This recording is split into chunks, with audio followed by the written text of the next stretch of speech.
je n'ai gardé la ramen, so c'est ça, c'est le maintenant capital là.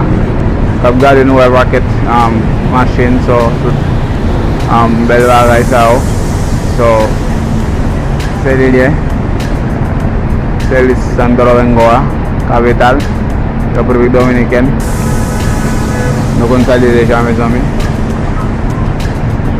Pile bagay, vous voyez, imaginer pour nous comme si bel côté ça yo, vous voyez,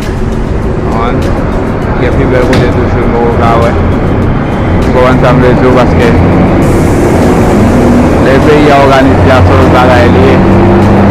Haïti sont question de boire calé, vous voyez, boire calé, capter silence, tout le monde yo, vous voyez, parce que bon Dieu vraiment pas de problème Haïti.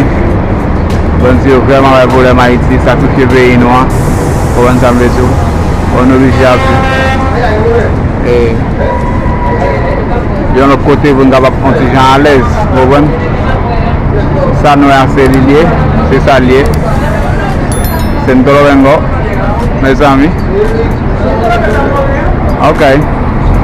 C'est ça lié, bon, vous allez appeler là pour m'aller, c'est ça lié.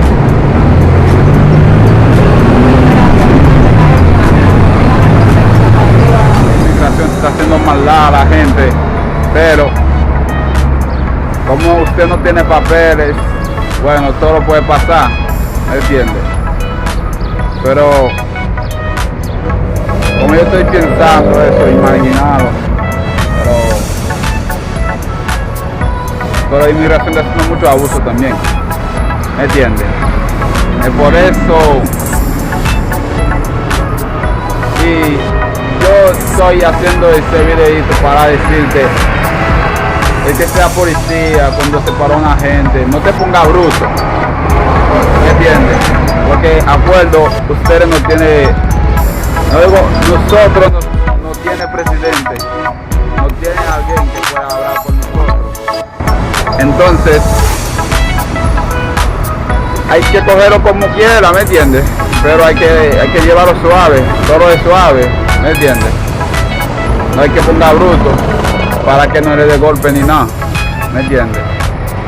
Porque eso pasa a mucha gente pasó eso, porque le dé piro golpe, pero cuando uno lo agarré y te ponga bruto, de ahí mismo le dé su fuetazo, ya tú sabes, porque como usted sabe cómo va la cosa y cogerlo suave, ¿me entiendes?